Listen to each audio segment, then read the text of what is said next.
Com autorização de Sua Excelência, o Chefe de Estado-Maior da Armada, Almirante Henrique Gouveia e Melo, vai dar-se início à cerimónia de imposição de condecorações aos académicos que se distinguiram ao serviço da Marinha e do país. Medalha Militar de Mérito Militar.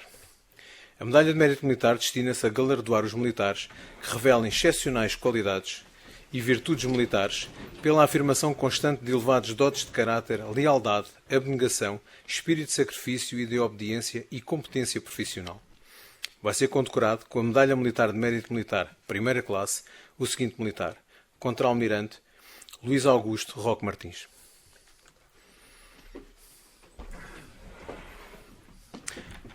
Sua Excelência, o Chefe de Estado-Maior da Armada vai impor a condecoração.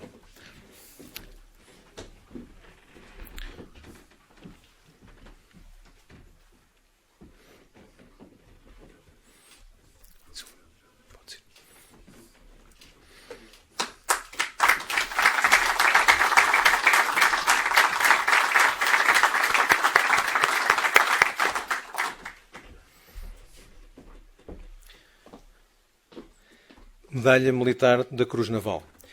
A Medalha da Cruz Naval destina-se a galardoar os militares e civis, nacionais ou estrangeiros, que, no âmbito técnico-profissional, revelam elevada competência, extraordinário desempenho e relevantes qualidades pessoais, contribuindo significativamente para a eficiência, prestígio e cumprimento da missão da Marinha. Vai ser condecorado com a Medalha da Cruz Naval, primeira classe, o seguinte académico: Professor Dr. Vítor Conceição Gaspar Rodrigues. Sua Excelência, o Chefe de Estado-Maior da Armada vai impor a condecoração.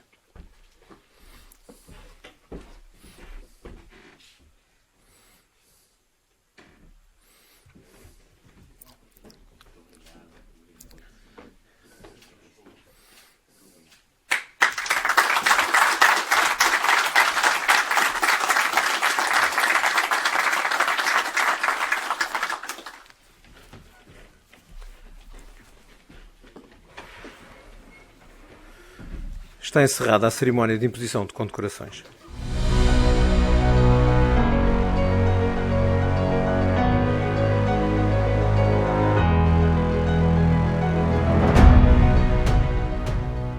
Somente dá licença. Com a autorização de Sua Excelência, o Chefe do Estado-Maior da Armada, Almirante Henrique Gouveia e Melo, o Presidente da Academia de Marinha, Almirante Francisco Vidal Abreu, declara aberta a sessão solene de atribuição do Prémio Almirante Sarmento Rodrigues 2021. Vai usar a palavra o Presidente da Academia de Marinha. Sr. Almirante, Chefe de Estado-Maior da Armada e Autoridade Marítima Nacional, é com gosto que o recebemos nesta ocasião, já que fiz questão em estar presente na Academia de Marinha para presidir a esta sessão em que vai ser atribuído um dos seus 3 prémios institucionais, o Prémio Almirante Sarmento Rodrigues, referente ao ano de 2021. A presença do Comandante da Marinha dá a devida solenidade a esta sessão, na continuidade de uma já longa tradição, assim honrando o fundador desta Academia, exímio marinheiro, administrador, político, diplomata e, acima de tudo, um visionário. Saúde, pois, Vossa Excelência, aproveitando a oportunidade para, em nome da Academia de Marinha, lhe desejar de novo bons ventos para os próximos anos em que irá desempenhar as altíssimas funções de Chefe de Estado-Maior da Armada. Saúde muito particularmente o Sr. Almirante Junqueiro Sarmento, que em representação da família do Almirante Sarmento Rodrigues aceitou estar presente e integrar a mesa de honra. A presença nesta sala de sua irmã, Sra. Dona Ana Maria Cavaleiro de Ferreira, só contribui para dar mais expressão e sentido a esta cerimónia. Sr. Almirante, Vice-Chefe de Estado-Maior da Armada, Srs. Almirantes, Srs. Membros honorários desta Academia, Srs. Presidentes de outras Academias e de outras instituições nossas congêneres, Srs. Académicos, Srs. Convidados, Minhas Senhoras e Meus Senhores. O Prémio Almirante Sarmento Rodrigues é atribuído de 2 em 2 anos, nos anos ímpares, estando atualmente regulado pela Portaria 16 de 2016, 17 de fevereiro, embora tenha sido instituído em 1985. É um prémio de âmbito internacional, destinando-se a impulsionar e a dinamizar a pesquisa, a investigação científica e o estudo da história das atividades marítimas dos portugueses, honrando assim a memória do seu patrono, primeiro presidente desta Academia e fundador do Centro de Estudos de História Marítima em 1969, que esteve na sua gênese. O prémio, já na sua 18ª edição, é constituído por um diploma e por uma quantia pecuniária de valor fixado por despacho do Chefe de Estado-Maior da Armada. Para a apreciação e classificação dos trabalhos, é constituído um júri com a seguinte composição: Presidente da Academia de Marinha que preside, tendo por vogais os 2 vice-presidentes, 2 representantes das Academias de Ciências de Lisboa e da Academia Portuguesa da História, 2 membros eméritos ou efetivos da Academia de Marinha, a convite do Presidente, e ainda o Secretário-Geral desta Academia, que desempenha as funções de Secretário do Júri. Aproveito a oportunidade para agradecer aos representantes da Academia das Ciências de Lisboa e da Academia Portuguesa da História, que em 2021 entregaram o júri, o Sr. Almirante António Silva Ribeiro e o Sr. Professor Armando Martins, respectivamente, bem como aos vogais convidados, professores Teodoro de Matos e Vasco Mantas, pelo trabalho realizado e pelo apoio dado à Academia de Marinha. A este prémio concorreram 5 trabalhos de grande qualidade e as atas das reuniões do júri assim o atestam. Todos os autores estão de parabéns, mas foi decidido atribuir o prémio ao trabalho intitulado Do Algarve a Marrocos e à Índia, Francisco Barreto e a Casa de Quarteira, séculos XV a XVI, de autoria de Nuno Vilassanta. Sobre o tema nada direi, já que passou a ser prática desta Academia ser o premiado orador desta sessão solene, que assim terá a ocasião de expor o seu pensamento e de nos apresentar os aspectos principais do seu trabalho, o que certamente fará muito melhor do que eu. Não posso deixar, no entanto, de aqui reproduzir as partes que considerei mais significativas do longo texto produzido pelo júri, justificativo da atribuição do prémio a este trabalho, texto este assinado pelo seu relator, professor Vítor Conceição Rodrigues, o qual é bem claro quanto à qualidade, ao rigor e à importância da obra produzida. E passo a citar. A atribuição do Prémio Almirante Sarmento Rodrigues 2021 à obra da autoria de Nuno Vilassanta justifica-se, pelo entender dos membros do júri, por se tratar de um trabalho excelentemente organizado, de grande interesse e importância científica para a historiografia portuguesa, em que é traçada a trajetória ascendente da Casa de Quarteira e de Francisco Barreto, cuja ação no Oriente e na África Oriental surge aqui superiormente dissecada. Peço perdão. Trata-se de um texto bem estruturado, de conteúdo denso e de problematização pertinente, com uma narrativa muito fluida, que a torna particularmente agradável a sua leitura, podendo por isso agradar tanto à comunidade científica como a um público mais vasto. Este facto transforma-o, como refere o presidente do município de Lolé, na introdução ao livro, e cito, num precioso contributo, fim de citação, para o conhecimento da história local por uma parte muito significativa da sua população. O seu autor serviu-se de uma vasta e muito atualizada bibliografia sobre a temática e a análise, que conjuga com a exploração de um conjunto muito diversificado de fontes primárias, muitas delas inéditas, recolhidas em arquivos nacionais e estrangeiros, que são progressivamente analisadas, relacionadas, contextualizadas e interpretadas ao longo do trabalho, com claros e encadeados argumentos da prova. A obra em apreço revela cientificamente segura em virtude da utilização de uma metodologia muito correta, influenciada pelos mais recentes estudos prosopográficos, que utilizam técnicas da pesquisa histórica para proceder à definição de um perfil social, político e militar de figuras de relevo. Não se limitando à narrativa dos factos históricos, dá a conhecer ao leitor como estes se projetaram na elaboração de uma memória futura da construção da referida Casa Senhorial e da personagem de Francisco Barreto. Pelas razões acima aduzidas, o júri entende tratar-se de uma obra de reconhecido mérito científico e merecedora da atribuição do Prémio Almirante Sarmento Rodrigues. Fim de citação. A terminar, apresento apenas uma curta nota curricular do premiado, evitando assim que seja o próprio a ter que a fazer. Nuno Vilassanta é licenciado, mestre e doutor em História pela Faculdade de Ciências Humanas da Universidade Nova de Lisboa. Começando por redigir artigos biográficos sobre os governadores e vice-reis da Índia do período de 1550 a 1640, apresentou uma dissertação de mestrado sobre o vice-rei Dom Afonso de Noronha, a qual foi publicada em 2011. Posteriormente participou em diversos projetos e continuou a debruçar-se sobre o estado da Índia, mas voltando a sua atenção para os reinados de Dom Sebastião e Dom Henrique, escrevendo artigos e apresentando comunicações sobre este período. Nessa sequência, elaborou a sua tese de doutoramento sobre o vice-rei Dom Luís de Ataíde, a qual foi publicada e galardoada com o Prémio Lusitânia da Academia Portuguesa da História em 2015. Nas suas bolsas de pós-doutoramento do CHAM, desenvolveu ainda estudos sobre Francisco Barreto, governador da Índia e do Monomotapa, Dom Francisco Coutinho, terceiro conde de Redondo e vice-rei da Índia, assim como trabalhos sobre as controvérsias da Contra-Reforma, sobre a figura do visitador Alessandro Valignano e ainda alguns estudos sobre o cronista Diogo do Couto. É longa a lista de estudos por si já publicados, sendo a obra hoje apresentada o seu último trabalho. Atualmente é investigador bolseiro de pós-doutoramento do projeto Rutter. Uma vez mais, a Academia de Marinha felicita convictamente o autor galardoado e regozija-se com a qualidade dos trabalhos submetidos a concurso, geralmente de muito elevado mérito. A terminar, renovo os meus agradecimentos ao Sr. Almirante-Chefe do Estado-Maior da Armada e Autoridade Marítima Nacional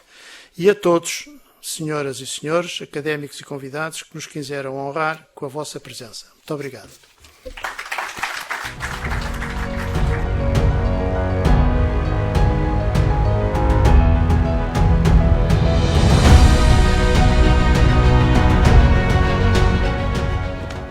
Vai proceder-se à entrega do Prémio Almirante Sarmento Rodrigues 2021 ao professor Dr. Nuno Vila Santa, autor da obra Do Algarve a Marrocos e à Índia, Francisco Barreto e a Casa de Quarteira, séculos XV-XVI.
Vai dar-se início à apresentação da obra premiada Do Algarve a Marrocos e à Índia, Francisco Barreto e a Casa de Quarteira, séculos XV-XVI, pelo professor Dr. Nuno Vila Santa. Excelentíssimo Senhor Chefe do Estado-Maior e da Armada e Autoridade Marítima Nacional, Almirante Henrique Gouveia Melo. Senhor Presidente da Academia de Marinha, Almirante Francisco Vidal Abreu. Senhor Almirante Artur Junqueiro Sarmento. Senhores Almirantes, prezados académicos, prezado público, amigos, familiares e colegas, muito boa tarde a todos. Gostaria de, naturalmente, começar por agradecer ao júri que decidiu conceder este prémio ao meu livro, pela distinção e pela honra que sinto ao recebê-lo. Queria também aproveitar esta ocasião para agradecer as palavras iniciais do Sr. Presidente da Academia de Marinha, Almirante Francisco Vidal Abreu, sobre o meu trabalho, e também aproveitar, porque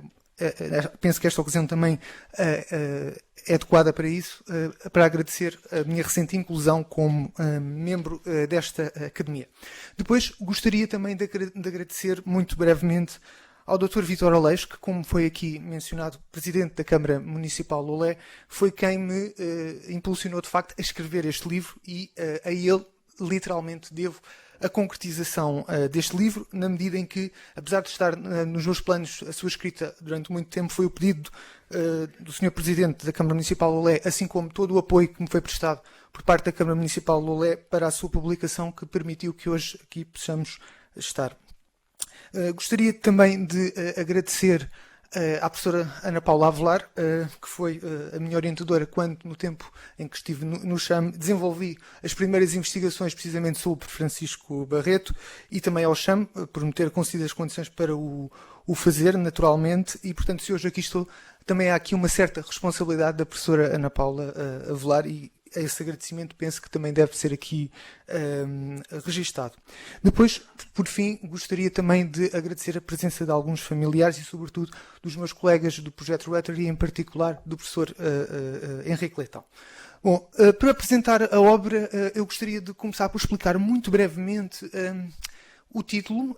e porque é que temos, no fundo, esta bipolaridade no título entre a Casa de Quarteira e esta figura, Francisco Barreto. E para perceber isto, eu vou-vos explicar muito brevemente o que é que me levou, no fundo, a escrever este livro. Portanto, eu comecei por estudar a figura de Francisco Barreto no âmbito de outros trabalhos que tinha realizado anteriormente sobre governadores e vice-reis do Estado da Índia, e a figura de Francisco Barreto atraiu-me, ou chamou a minha atenção, melhor dito, por duas circunstâncias. Uma, logo no início da investigação, o facto de ter encontrado um artigo do professor Sanjay Subramanian,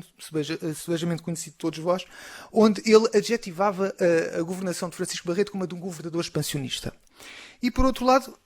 quando comecei a estudar com um pouco mais de detalhe esta figura, encontrei também algumas das cartas que trocou com Dom João III, e numa delas, Francisco Barreto, assumia que a sua forma de governar a terra escandalizava, de facto, os da terra. E estes dois factos chamaram-me, de facto, a atenção para estudar esta figura, e eu rapidamente me apercebi que não podia cingir, de facto, àquele governo do Estado da Índia de Francisco Barreto, e que, para o compreender na sua plenitude, tinha que indagar mais sobre a casa de onde ele era originário, esta tal casa dos Barretos de Quarteira, e daí termos no título precisamente esta bipolaridade entre uma casa e uma figura, e que remete, no fundo, para aquela que é uma das ideias que eu procuro defender sistematicamente ao longo do livro, que é de que, apesar de Francisco Barreto nunca ter sido o titular desta casa, efetivamente, ele foi a figura mais importante na história desta casa durante os séculos XV e XVI. E justamente a partir desta ideia é que eu estruturei, de facto, os capítulos do livro, que agora vos gostaria de apresentar muito brevemente, em termos não só da sua organização, mas também de algumas das ideias que neles vou defendendo. Em primeiro lugar, o primeiro capítulo, portanto, é um capítulo onde eu procuro, basicamente, contextualizar esta Casa dos Barretos de Quarteira, portanto, perceber qual é que é a sua origem, em momento anterior ao nascimento do próprio Francisco Barreto, e para isso socorro-me do estudo desta linhagem, a linhagem dos Barretos, e das razões que a levaram, de facto, a estabelecer-se no Algarve no final do século XIV. Socorro-me também de uma análise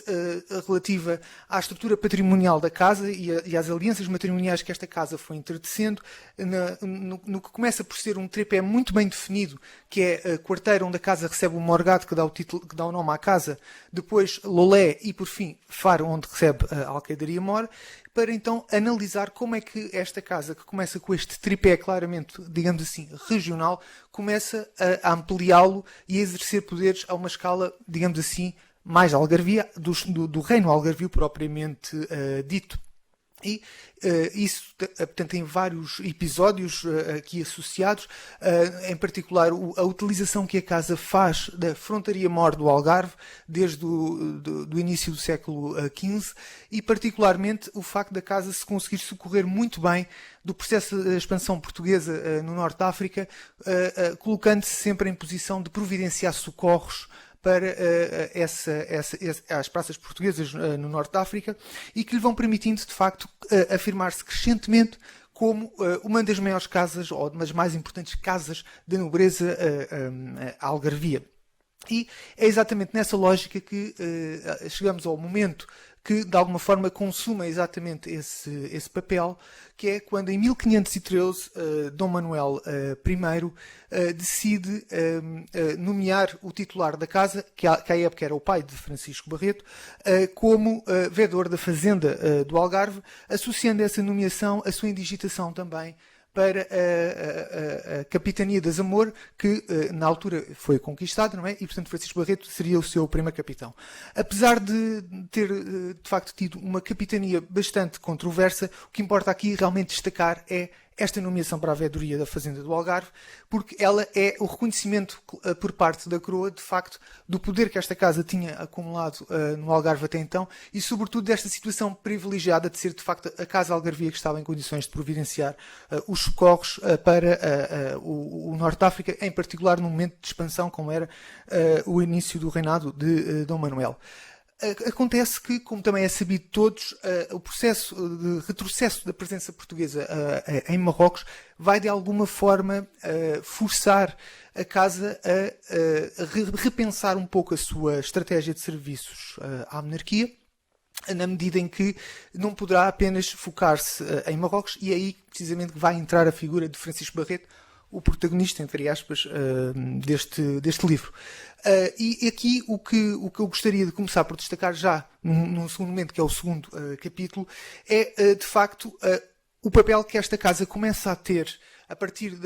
da mudança da conjuntura na década de 1520 em particular, com problemas de ataques marítimos, portanto, de corsários e de piratas islâmicos, depois franceses, ingleses, etc., e onde percebemos que a Casa começa a ter um papel que já não é só com Marrocos, é mesmo na defesa marítima do reino algarvio, em várias vertentes, não é? É exatamente nesta lógica que, quando se consuma, então, os abandonos de várias praças em Marrocos,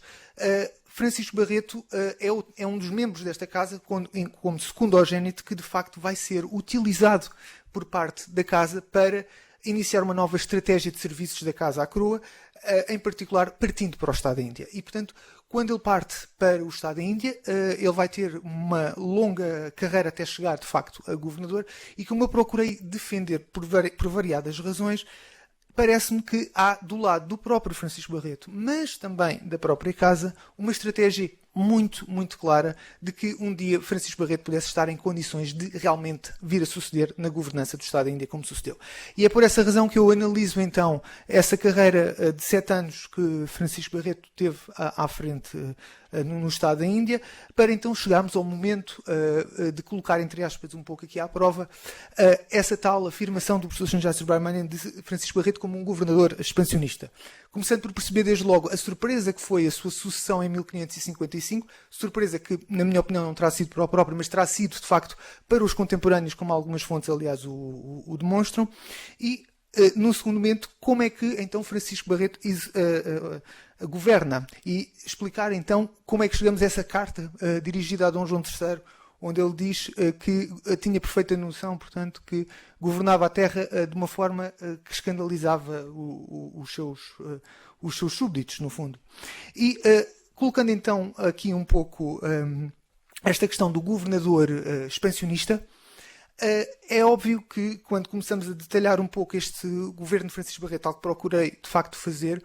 percebemos que, de facto, ele é o governador expansionista por várias razões. Não apenas num prisma estritamente político ou militar, onde é conhecida, por exemplo, o seu papel de copaternidade na fundação da designada província do norte do Estado da Índia, mas também o mesmo governador que também considera projetos alternativos de expansão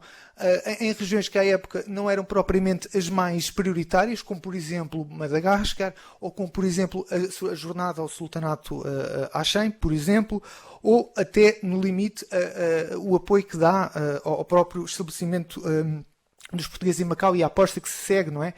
Com a China e com o Japão. Mas, como dizia, não é apenas um governador expansionista, lá está, nesta vertente político-militar. É também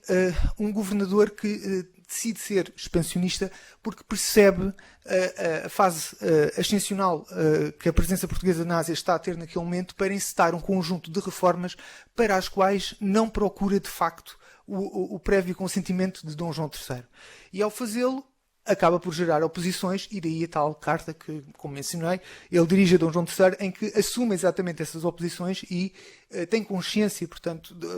das consequências da sua política. Mas é também um governador expansionista numa outra vertente, sobretudo porque estamos a falar de anos, 1555-1558, que são marcados também pelas problemáticas relacionadas com a aplicação ou não das diretivas, digamos assim, contra-reformistas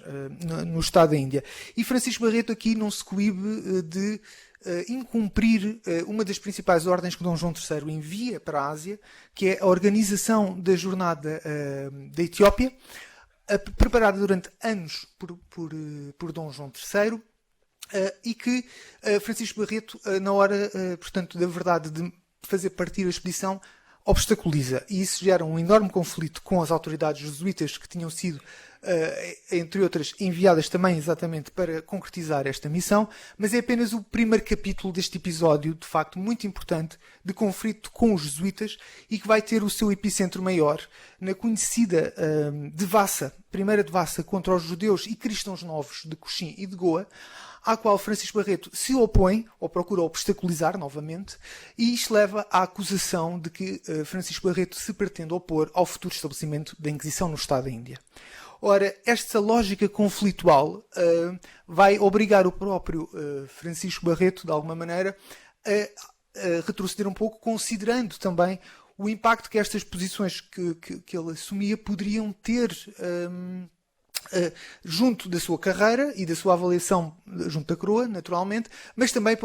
na própria casa, não é? E, portanto, ele acaba por retroceder e alcança o famoso compromisso dos batismos solenes, que tão importante foi na posterior história do Estado da Índia. Em todo o caso, ao terminar este governo do Estado da Índia, percebe-se perfeitamente que Francisco Barreto está numa posição, apesar destas controvérsias, relativamente confortável e, na hora de enfrentar o retorno a Portugal, tantas vezes problemático para tantos outros governantes do Estado da Índia anteriores, cujas histórias, aliás, são bem conhecidas, Francisco Barreto está, de facto, em condições de vir a ser bem recebido e até galardoado pelos seus serviços. Ora, esse é o tema exatamente com o qual eu inicio o terceiro e maior capítulo, que é exatamente continuar, portanto, a narrar esta história da Casa dos Barretos de Quarteira, neste caso, muito em função deste protagonista, que é Francisco Barreto, e onde procura então explicitar melhor esta fase ascensional da carreira de Francisco Barreto, que em última instância vai, de facto, ter o seu clímax com a sua nomeação para a Capitão-Mor da empresa do Monomotapa. E, de facto, este capítulo inicia-se com o regresso de Francisco Barreto ao reino, onde o próprio sofre 3 naufrágios, que ele utiliza, portanto, estes naufrágios e também já um pouco a sua fama na Índia, para se apresentar, de facto, como uma destas figuras da expansão marítima a quem todos têm alguma, no fundo, admiração. Isso é bem patente, aliás, quando ele é recebido pessoalmente por Dona Catarina, regente na minoridade de Dom Sebastião, e a confirmação, de facto, dessas mercês sucede-se logo a seguir, é bastante visível até no papel que ele vem a desempenhar na própria Casa de Quarteira, quando o irmão falece, o irmão que era o titular, e perante a minoridade do herdeiro, sabemos que de facto foi Francisco Barreto que esteve a gerir interinamente a casa, assumindo as funções da veedoria da Fazenda do Algarve, e inclusivamente tomando conta de várias armadas de guarda-costa, portanto, no reino algarvio. E claro que isso vai também justificar todo um papel cortesão que Francisco Barreto vai ter e que o vai levar, como disse então há pouco, à nomeação para a expedição de Monomotapa, mas que tem ainda 2 episódios anteriores que eu gostaria aqui de mencionar pela sua importância e significado à época. O primeiro deles decorreu em 1562, com o famoso cerco de Mazagão, no qual, após muita discussão, foi decidido que Francisco Barreto seria de facto o líder que seria nomeado para ir socorrer a praça. Mas mais importante do que 1562 é 1564, quando Filipe II de Espanha solicita ao cardeal Dom Henrique o auxílio de forças portuguesas, marítimas e terrestres para a reconquista do Pinhão de Velas. O cardeal escolhe, de facto, Francisco Barreto para o comando desta expedição. E na sequência do que acontece nesta expedição, Francisco Barreto vem a receber uma carta pessoal de Filipe II com também o seu medalhão em reconhecimento, portanto, dos seus serviços. Isso depois vai ser até motivo de intervenções do próprio Filipe II junto à corte portuguesa para ser em circunstâncias algo obscuras, mas que se percebe que têm a ver com detalhes mesmo, portanto, da vida cortesã de Francisco Barreto. Portanto, intervenções em favor do próprio Francisco Barreto. Ora, todo este processo ascensional, portanto, da figura de Francisco Barreto, vai então ter o seu clímax, como disse há pouco, com a indigitação para Capitão-Mor da empresa do Monomotapa. Indigitação essa que é realizada já com Dom Sebastião no poder e que é então um mote para eu analisar com um pouco mais de detalhe esta expedição. Esta expedição já tinha sido estudada por muitos autores antes de mim. E a minha preocupação inicial era, de facto, chamar a atenção para alguns aspectos nesta expedição que me pareciam que não tinham sido bem vistos com documentação conhecida. No entanto, neste processo tive a felicidade de encontrar documentação inédita para esta expedição, a qual, aliás, apresentei em parte aqui já há 2 anos, e, portanto, o meu objetivo foi rever, no fundo, vários momentos desta expedição para tentar perceber 2 aspectos fundamentais. Em primeiro lugar, qual é que era, ou qual foi, de facto, a importância desta expedição para o Império Português da época. E, em segundo lugar, qual o impacto que o falecimento de Francisco Barreto nesta expedição teve para a própria história da Casa dos Barretos de Quarteira. Ora, isso leva-me então a fazer a tal reanálise, por assim dizer, da expedição em vários momentos, desde a nomeação, a partida, os acontecimentos, as primeiras decisões erradas de Francisco Barreto relativamente a partir ou não partir para o interior, depois a partida, os acontecimentos que no fundo geram o seu falecimento, o que sucede a seguir ao seu falecimento, o papel da resistência do Imperador do Monomotapa aos portugueses no desfecho da expedição e, por fim, a análise então destes novos documentos. E após tudo isso, faço então a minha própria, digamos assim, avaliação do que terá sido a importância desta expedição. E eu aqui gostaria apenas de destacar 2 aspectos que me parecem os mais importantes dessa análise. Em primeiro lugar, destacar como esta expedição, que parte 70 anos depois dos portugueses terem chegado à África Oriental e, portanto, já terem algum conhecimento daquela realidade da África Oriental, é marcada desde o início da parte de Dom Sebastião, mas não só Dom Sebastião, da sua corte e até em certos momentos do próprio Francisco Barreto, por um profundíssimo desconhecimento geográfico da realidade do interior africano, e isso tem consequências absolutamente dramáticas em vários momentos da expedição. Mas talvez mais importante do que isso, estes novos documentos que tive a felicidade de encontrar e que também transcrevo alguns deles no livro em apêndice documental, demonstram-nos muito bem, na minha opinião, como, apesar de diversas hesitações, contradições e até, podemos dizer, quase fúrias de Dom Sebastião com Francisco Barreto, fica particularmente evidente como, na mente de Dom Sebastião, esta expedição era, de facto, uma expedição muito importante. Eu diria mesmo, talvez, a expedição mais importante que ele mandou organizar no seu império, com a natural exceção para Alcácer Quibir, pelas consequências que teve e que são de todos conhecidas. E, por fim, a problemática, então, de como é que o falecimento de Francisco Barreto nesta expedição afetou, então,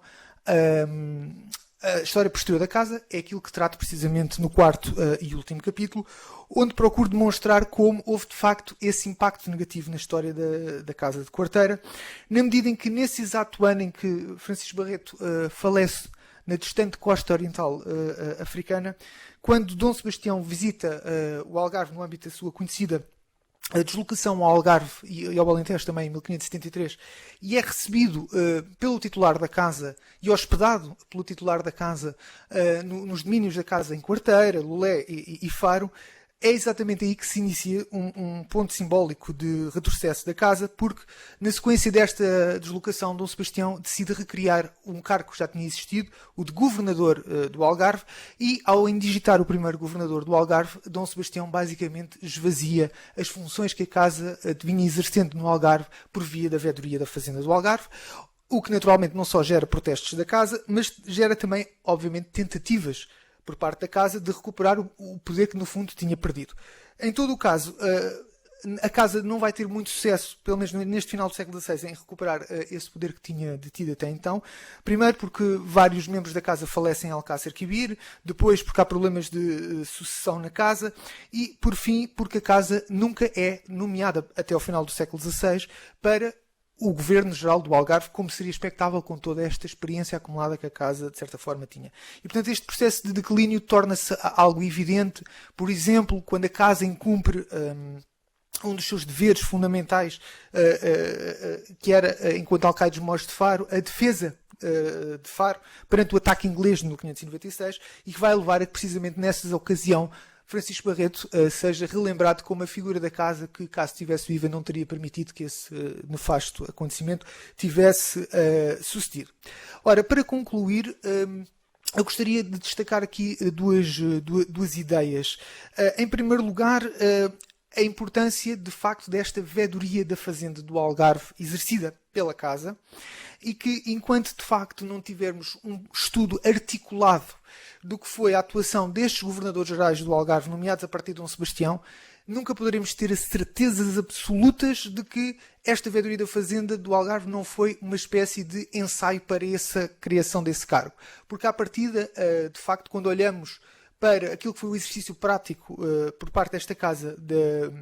desta veredoria da Fazenda do Algarve, percebemos que, ao contrário do que o título indicaria, de apenas funções financeiras, na prática temos muito mais do que isso. Temos funções administrativas, temos funções económicas, temos funções militares, temos funções políticas, não é? E, portanto, daí a ligação com a questão do Governo Geral do Algarve. E também destacar, naturalmente, neste processo, que a Casa de Quarteira, ao que tudo parece indicar, apesar de, mais uma vez, aqui faltarem trabalhos que nos permitam perceber as outras casas existentes no Algarve que poderiam estar, de facto, em condições de concorrer com os Barretos nesta estratégia de se afirmarem como uma importante casa da nobreza algarvia, mas parece, de facto, como, aliás, Joaquim Romero de Magalhães já há muito tinha dito, e em vários trabalhos seus, que esta casa foi, de facto, uma das mais importantes casas da nobreza algarvia nestes séculos XV e XVI, e, sem dúvida, que a figura de Francisco Barreto me parece ter sido, volto a dizer, apesar de não ter sido titular da casa, nunca uma das suas figuras principais. Ora, finalmente, para concluir, gostaria só de fazer, portanto, uma breve ligação entre este livro e os meus temas de investigação atuais, até porque considero que a concessão deste prémio ao meu livro me confere responsabilidades também no sentido de produzir mais investigação que seja importante e com contributos relevantes. E, portanto, aqui gostaria de vos rapidamente elucidar sobre os meus temas de investigação atuais e a sua ligação com este livro e com outros trabalhos que já realizei anteriormente. Portanto, de uma forma global, podemos dizer também que este livro acaba também um pouco por documentar aquilo que já muitos de nós sabemos, que é a importância da experiência marítima para a história portuguesa dos séculos XV e XVI. E partindo exatamente disso, e tendo em conta a minha participação como membro da equipa do projeto Rutgers, chefiado pelo professor Henrique Leitão, o meu tema prende-se exatamente com a circulação do conhecimento marítimo português. Isto porque um dos objetivos deste projeto, entre muitos outros, é estudar como é que, ao longo destes séculos XV, XVI, XVII, se foi construindo esta narrativa do planeta Terra como o conhecemos de um ponto de vista científico, entre outros aspectos precisamente ligado com as navegações, daí a importância dos roteiros náuticos, de cartografia, de pilotos, etc. E desse ponto de vista, como penso que toda a gente, quase toda a gente em Portugal reconhece, a experiência portuguesa dos séculos XV e XVI foi absolutamente decisiva como a primeira, não é? A primeira tentativa de construção do Império Marítimo global na história, e acabou naturalmente por influenciar também aqueles que vêm a ser mais tarde os rivais marítimos de Portugal, e que ao longo exatamente destes séculos XV, XVI e também XVII, muitas vezes de forma discreta, mas silenciosa, estão a apropriar-se também desse conhecimento marítimo português, seja roteiros, seja cartografia, seja pilotos, seja obras de cosmografia, etc. E, portanto, o meu objetivo e o meu objeto de trabalho tem sido exatamente a circulação deste tipo de conhecimento, seja por pilotos, seja por missões de diplomacia, missões de espionagem, agentes de globalização deste tipo de conhecimento marítimo, em relação, portanto, aos principais rivais marítimos que Portugal tem. Em primeiro lugar, Espanha, depois França, depois Inglaterra e, por fim, a República das Províncias Unidas, ou Holanda. E, desse ponto de vista, o meu objetivo final, por considerar, no fundo, que por me parecer que fora de Portugal às vezes não existe a consciência clara da importância dos contributos portugueses neste âmbito, sobretudo quando relacionamos toda esta temática com um debate maior, que é o debate da Revolução Científica. O meu objetivo é, então, escrever um livro em inglês onde eu possa exatamente detalhar estes processos e demonstrar que, de facto, Portugal tem este contributo para a Europa do Renascimento e posteriormente do século XVII, e como esse contributo é absolutamente fundamental para perceber um processo maior, que é o da expansão europeia. E desse ponto de vista, para terminar, eu considero que a concessão deste prémio é de facto um incentivo a eu prosseguir mais investigações como esta. Muito obrigado.